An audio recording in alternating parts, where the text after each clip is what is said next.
congratulations. It's my honor to introduce the next speaker. And we met him, Dave and I met him many years ago, but before I get to that, I just wanted for us to give a hand to the board at the TCMDA and all of those who have put this excellent CME. I know that they are not people who like to be recognized, but I think that they have done a tremendous job in getting this together for us and being able to afford us some CME credits. So can we give them a hand, please?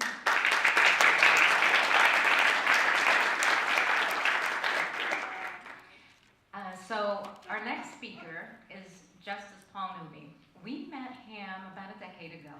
He was running trying to keep his seat as a North Carolina Supreme Court Justice.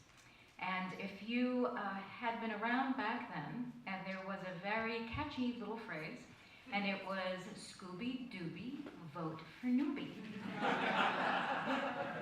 And I thought, what a nice phrase, but what does that mean?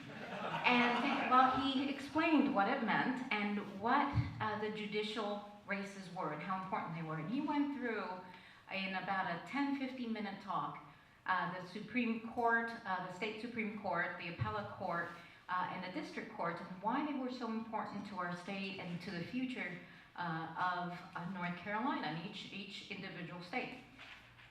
And it blew my mind, because up until then, you know the three areas of government, and but it really didn't occur to me how important those races were.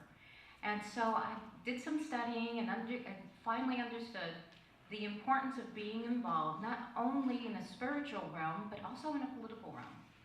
And because of that, then Dave and I became more involved politically. But we've gotten to know Justice Newby over the years, and I cannot tell you how highly we think of him. If you want a thoughtful, well-versed person, one who is a constitutional scholar, one who is kind and makes sure that he takes the time for everyone's questions and concerns, you have nobody else to access but Justice Paul Newby.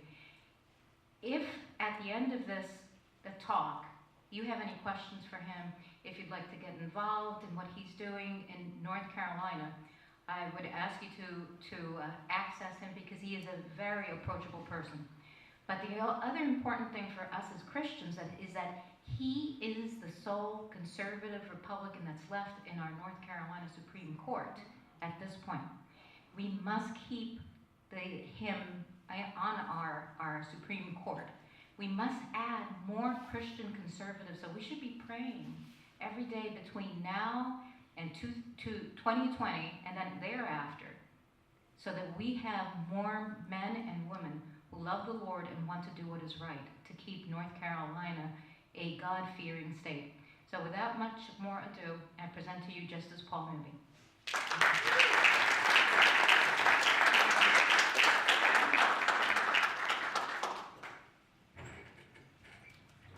Well, I apologize that I am the one between you and getting home. What a tremendous program so far. I know as a justice, as I was preparing the materials, excellent speakers. But I got to say this: where else but here could you find a doctor from Colorado whose last name is Thor Stoned?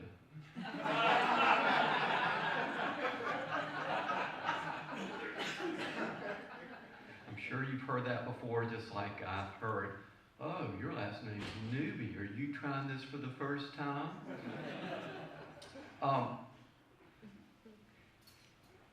I'm preparing for court Monday, Tuesday, Wednesday.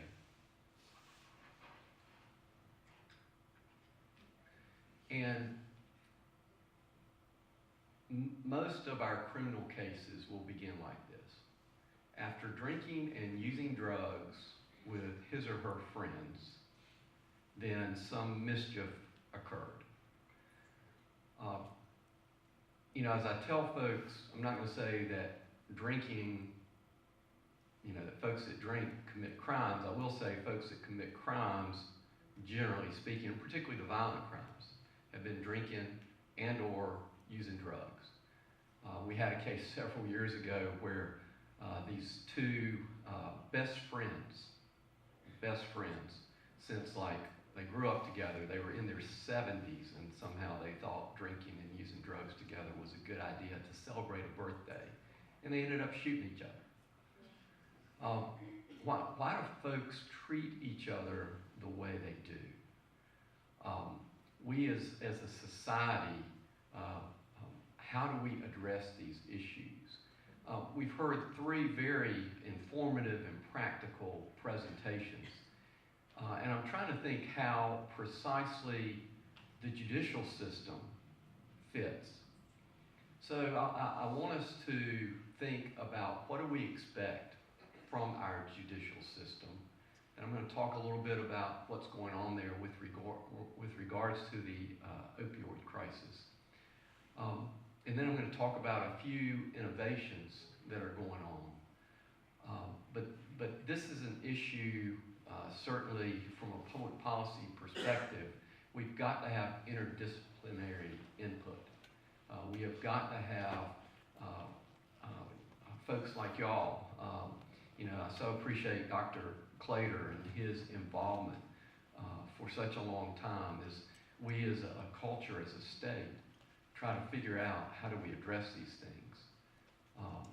Certainly his slide at the end, I think, says it all in terms of why are folks wanting an altered reality.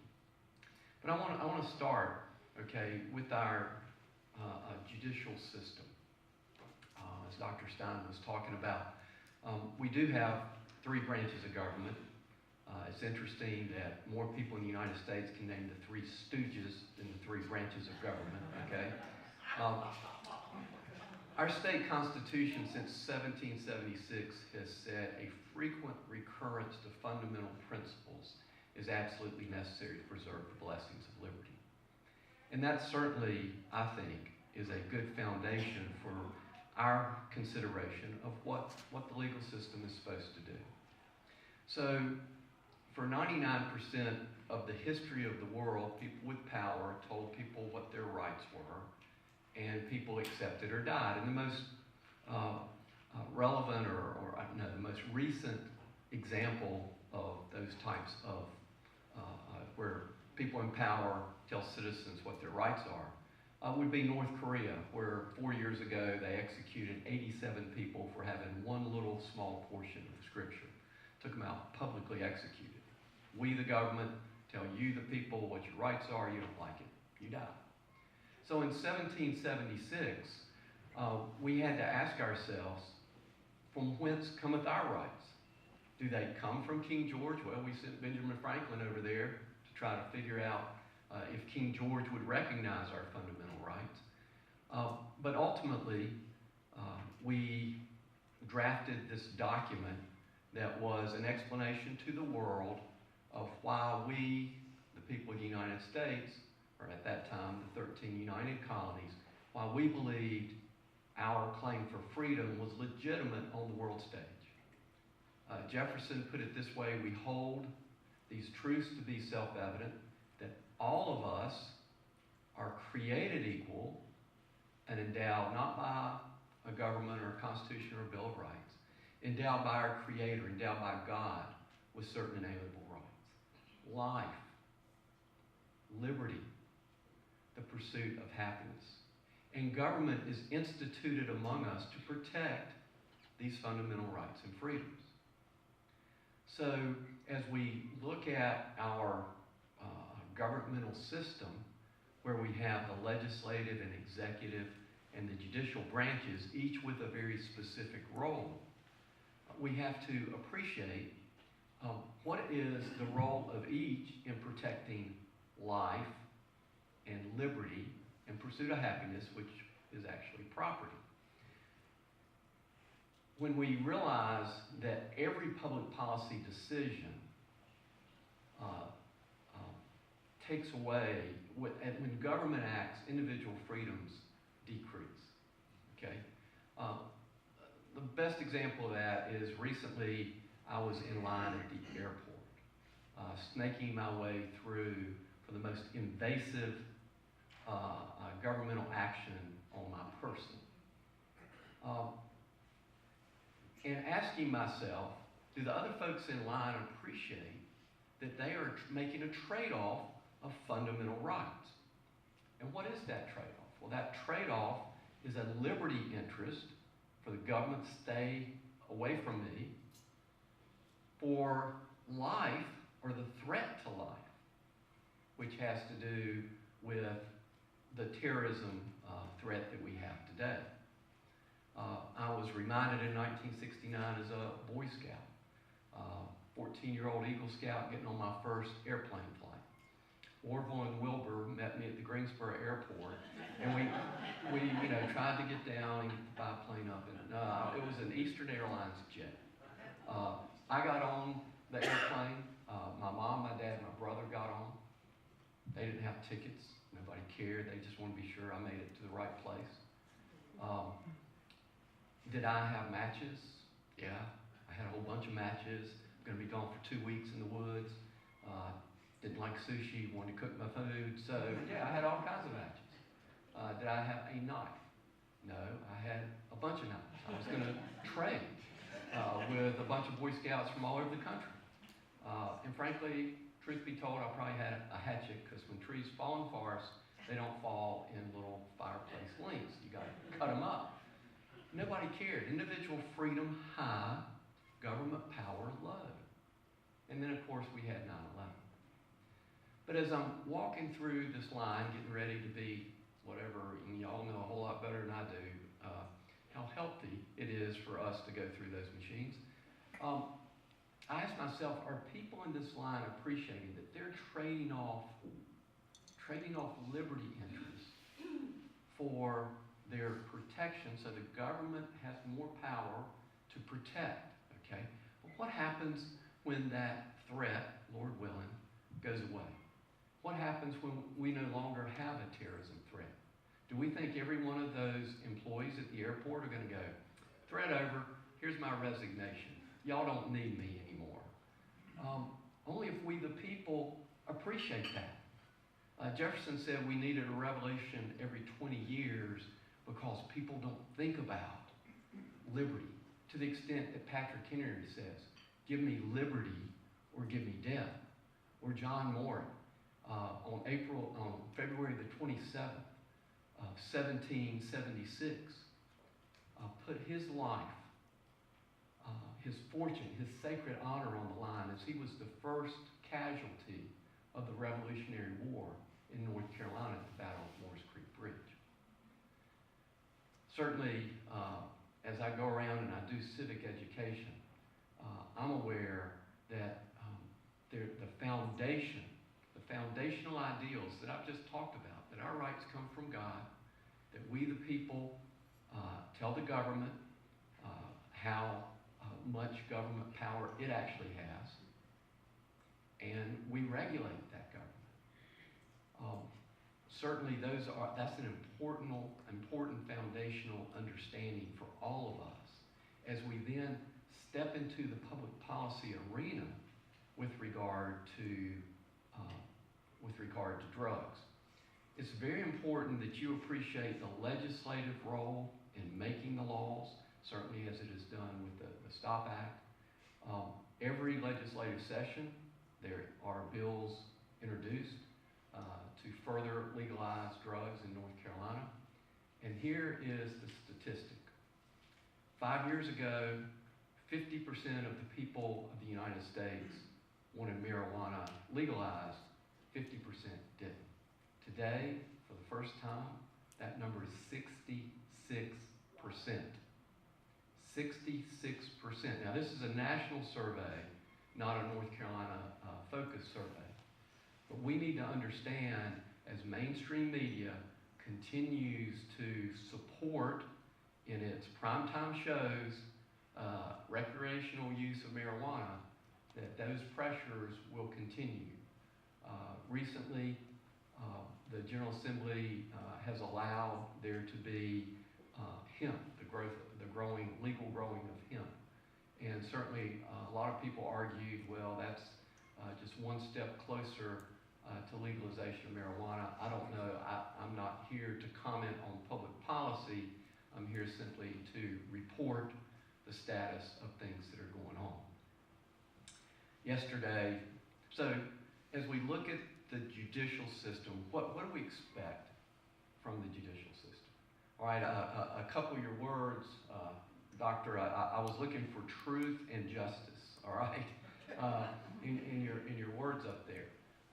We expect the legal system, our legal system, okay, to pursue truth, what actually happened, and then apply the law fairly and impartially to everyone. Who creates the law?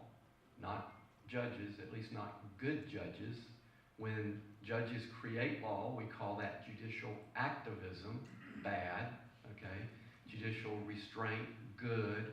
You let the process work, okay? Legislature makes the laws, the executive carries it out, and judges simply enforce the law as intended, not by a judge, but as intended by the legislature. But we also protect fundamental rights and freedoms as protected by our constitutions, recognizing that each of us has these rights given from God.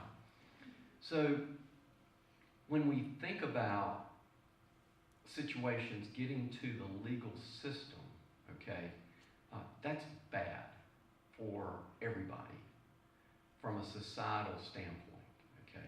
So anything we can do to help before we get there, that's a good thing. But nonetheless, the General Assembly makes laws, okay, in case somebody's ever said, well, you can't legislate morality, then you can't legislate anything. Every law is based on a moral judgment. And the legislature makes its laws. The society determines through its elected representatives what things will be legal, what things will not be legal. And then the judges enforce those things. I'm the court's liaison to our Board of Law Examiners, and as such, I've been tasked with investigating why our current mentoring programs fail, not just in North Carolina, but across the nation. We're seeing more and more young people looking to alter reality. We're seeing a spike or a dramatic increase in suicide rates, but this was instructive. They recently did a survey at Harvard Law School, okay? For those that don't know, if you go to Harvard Law School, your ticket's punched, all right? I mean, you don't have the same anxiety that my students at Campbell Law School would have, or any of the other lower tier law schools. Their study indicated 50% of the students reported major anxiety and depression. 50% of those students. Wow, what's going on? The federal government started a program in the 1940s, early 1950s, when the Cold War came about. We were afraid Russia was going to fly their bombers over and drop nuclear weapons. So I grew up in a little town, Jamestown, over near High Point in Greensboro, and the civil defense alarm would go off. And we would crawl under our desk, because that's what we were told to do. That's really going to be protected during a nuclear attack. You know, I'm sure the teachers and the folks who came up with that is like, they're just dumb kids. Of course, they'll think the desk will protect them. It didn't work out that way. What they found out, so they would do a cheek swab, and then they would test anxiety levels. And what they found out was that, this will shock you, during a nuclear attack, our anxiety levels went off the charts, okay? Now, eventually they came back down. So they stopped doing the civil defense test, but like all good government programs that never end, they kept doing the cheek swabs. But actually this was good, because what we've got is this information that shows a resting anxiety level through the 60s, 70s, 80s, 90s of school kids that stayed stable. Kids were kids were kids. Until we got to the millennials and the Generation Zs. What we found out is their resting anxiety level is the same as mine during a nuclear attack. What are we doing as a culture, as a society, that is allowing that type or creating that type of anxiety level? Well, frankly, a lot of it has to do with this. Fear of missing out, FOMA, is real. It is real. I talk to my young law students, and I'll say, you've taken a break from your studies. You're sitting home, you're watching your favorite movie, favorite Hallmark channel, and you got your popcorn out, and everything's going great. You're content until your social media stuff starts going off on your phone, and you're seeing that some of your so-called friends are having a party. And wow, look at that. Oh my goodness, they're having a great time. And why didn't they invite me? And wow, there's bound to be something I can be doing tonight. This goes on to an extent that I, as an old guy, can really not appreciate. But this is so true, and so what is it demonstrated, or what's the evidence of this that we're seeing? We're seeing the opioid crisis. We're seeing the suicide rate skyrocket. Folks, that the reality, even a good reality, isn't good enough because everything seems better. I went on a mission trip with my son to Dominican Republic. We had an afternoon off, and we got on this boat, and we went to this idyllic island. I got to tell you, the whitest sand, the turquoise blue ocean that you could, see the bottom when you're 40 feet, 50 feet out. I mean, just an amazing island. And so I'm taking pictures, got some beautiful pictures. They were doing an outside buffet lunch on this island. So we get out, we're immediately attacked by horseflies. And we're getting eaten to death by horseflies. I can't even eat the food in the buffet line. I got to be in the water, under the water, because they're biting the top of my poor bald head. I mean, this is awful. But if all you had was that picture, you would think, oh, this is dreamy. But it's not, folks. That's Facebook. That's what our kids are living with. Okay. And frankly, as I said, we're seeing so much of that. I got this email yesterday, very timely. This was from high school friends, 2 children, boy and a girl. This was from the wife. Steve and I lost our son Andrew last March the 13th. It's something no parent should have to endure. He was a wonderful young man. Had some severe issues with alcohol in high school, but then became addicted to Percocet after back surgery. We sent him to rehab at Palm Beach, Florida. He was doing great, moved in to a sober living home there, got an apartment with another young man in recovery. The last time we saw him alive was February the 12th, 2018.